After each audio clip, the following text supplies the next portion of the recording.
আমি অন্তঃপুরের মেয়ে, চিনবে না আমাকে? তোমার শেষ গল্পের বইটি পড়েছি শরৎবাবু। বাসি ফুলের মালা। তোমার নায়িকা এলোকেশীর মরণদশা ধরেছিল ৩৫ বছর বয়সে। ২৫ বছর বয়সের সঙ্গে ছিল তার রেশারেশি। দেখলাম তুমি মহোদয় বটে, জিতিয়ে দিলে তাকে। নিজের কথা বলি, বয়স আমার অল্প। একজনের মন ছুঁয়েছিল আমার এই কাঁচা বয়সের মায়া, তাই জেনে পুলক লাগতো আমার দেহে। ভুলে গিয়েছিলাম অত্যন্ত সাধারণ মেয়ে আমি। আমার মতো এমন হাজার হাজার মেয়ে আছে, অল্প বয়সের মন্ত্র তাদের যৌবনে। তোমাকে দোহাই দিই, একটা সাধারণ মেয়ের গল্প লেখো তুমি। বড় দুঃখ তারও স্বভাবের গভীরে অসাধারণ যদি কিছু তলিয়ে থাকে কোথাও, কেমন করে প্রমাণ করবে সে? এমন কজন মেলে যারা তা ধরতে পারে? কাঁচা বয়সের জাদু লাগে ওদের চোখে, মন যায় না সত্যের খোঁজে। আমরা বিকিয়ে যাই মরীচিকার দামে। কথাটা কেন উঠলো তা বলি। মনে করো তার নাম নরেশ। সে বলেছিল কেউ তার চোখে পড়েনি আমার মতো। এত বড় কথাটা বিশ্বাস করবো যে সাহস হয় না, করব না যে এমন জোর কই। একদিন সে গেল বিলেতে। চিঠিপত্র পাই কখনো বা, মনে মনে ভাবি রাম ও রাম, এত মেয়েও আছে সে দেশে, এত তাদের ঠেলাঠেলি ভিড়, আর তারা কি সবাই অসামান্য? এত বুদ্ধি, এত উজ্জ্বলতা, আর তারা সবাই কি আবিষ্কার করেছে এক নরেশ সেনকে, স্বদেশে যার পরিচয় চাপা ছিল 10-এর মধ্যে। গ্যালোমেলের চিঠিতে লিখেছে লিজির সঙ্গে গিয়েছিল সমুদ্রে নাইতে। বাঙালি কবির কবিতা কলাইন দিয়েছে তুলে। সেই যেখানে উর্বশী উঠেছে সমুদ্র থেকে, তারপরে বালির পরে বসলো পাশাপাশি। সামনে দুলছে নীল সমুদ্রের ঢেউ, আকাশে ছড়ানো নির্মল সূর্যালোক। লিজি তাকে খুব আস্তে আস্তে বললে, এই সেদিন তুমি এসেছো, 2 দিন পরে যাবে চলে। ঝিনুকের 2টি খোলা, মাঝখানটুকু ভরা থাক একটি নিরেট অশ্রুবিন্দু দিয়ে, দুর্লভ, মূল্যহীন। কথা বলবার কি অসামান্য ভঙ্গি। সেই সঙ্গে নরেশ লিখেছে, কথাগুলো যদি বানানো হয় দোষ কি, কিন্তু চমৎকার।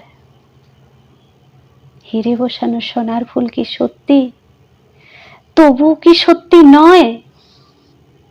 বুঝতেই পারছো, একটা তুলনার সংকেত ওর চিঠিতে অদৃশ্য কাঁটার মতো আমার বুকের কাছে বিঁধিয়ে দিয়ে জানায়, আমি অত্যন্ত সাধারণ মেয়ে। মূল্যবানকে পুরো মূল্য চুকিয়ে দিয়ে এমন ধন নেই আমার হাতে। ওগো, না হয় তাই হলো, না হয় ঋণী রইলাম চিরজীবন। পায়ে পড়ি তোমার, একটা গল্প লেখো তুমি শরৎবাবু, নিতান্ত সাধারণ মেয়ের গল্প। যে দুর্ভাগিনীকে দূরের থেকে পাল্লা দিতে হয় অন্তত 5-7 জন অসামান্যার সঙ্গে, অর্থাৎ সপ্তরথিনীর মার। বুঝিনি যে আমার কপাল ভেঙেছে, হার হয়েছে আমার। কিন্তু তুমি যার কথা লিখবে তাকে জিতিয়ে দিও আমার হয়ে। পড়তে পড়তে বুক যেন উঠে ফুলে। ফুলচন্দন পড়ুক তোমার কলমের মুখে। নাম দিও তার মালতী। ওই নামটা আমার ধরা পড়বার ভয় নেই। এখন অনেক মালতী আছে বাংলাদেশে। তারা সবাই সামান্য মেয়ে। তারা ফরাসি জার্মান জানে না, তারা কানতে জানে। কি করে জিতিয়ে দেবে? উচ্চ তোমার মন, তোমার লেখনী মহীয়সী। তুমি হয়তো ওকে নিয়ে যাবে ত্যাগের পথে, দুঃখের চরমে, শকুন্তলার মতো। দয়া করো আমাকে, নেবে এসো আমার সমতলে। বিছানায় শুয়ে শুয়ে রাত্রির অন্ধকারে দেবতার কাছে যে অসম্ভব বর মাগি, সে বর আমি পাবো না, কিন্তু পাই যেন তোমার নায়িকা। রাখো না কেন নরেশকে 7 বছর লন্ডনে, বারে বারে ফেল করুক তার পরীক্ষায়। আদরে থাক আপন উপাসিকা মণ্ডলীতে। ইতিমধ্যে মালতী পাশ করুক MA কলকাতা বিশ্ববিদ্যালয়। গণিতে হোক প্রথম তোমার কলমের এক আঁচড়ে। কিন্তু ওইখানে যদি থামো, তোমার সাহিত্য সম্রাট নামে পড়বে কলঙ্ক। আমার দশা যাই হোক, খাটো করো না তোমার কল্পনা। তুমি তো কৃপণ নও বিধাতার মতো। মেয়েটাকে দাও পাঠিয়ে ইউরোপে।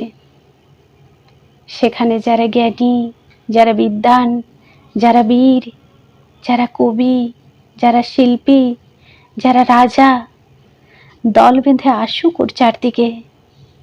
জ্যোতির্বিদের মতো আবিষ্কার করুক ওকে। শুধু বিদুষী বলে নয়, নারী বলে ওর মধ্যে যে বিশ্ববিজয়ী জাদু আছে, ধরা পড়ুক তার রহস্য। মূঢ়ের দেশে নয়, যে দেশে আছে সমজদার, আছে দরদি, আছে ইংরেজ, জার্মান, ফরাসি। মালতীর সম্মানের জন্য সভা ডাকা হোক না, বড় বড় নামজাদার সভা। মনে করা যাক সেখানে বর্ষণ হচ্ছে মুষলধারে চাটুবাক্য, মাঝখান দিয়ে সে চলেছে অবহেলায়। ঢেউয়ের উপর যেন পালের নৌকা। ওর চেয়ে দেখে ওরা করছে কানাকানি।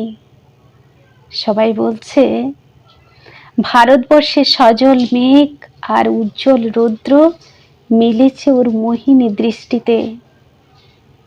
এখানে জনান্তিকে বলে রাখি, সৃষ্টিকর্তার প্রসাদ সত্যি আছে আমার চোখে, বলতে হলো নিজের মুখেই। এখনো কোনো ইউরোপীয় রসজ্ঞের সাক্ষাৎ ঘটেনি কপালে। নরেশ এসে দাঁড়াক সেই কণে, আর তার সে অসামান্য মেয়ের দল। আর তারপরে আমার নোটে 7টি মুড়লো, স্বপ্ন আমার ফুরলো। হায় রে সামান্য মেয়ে, হায় রে বিধাতার শক্তির অপব্যয়। নমস্কার।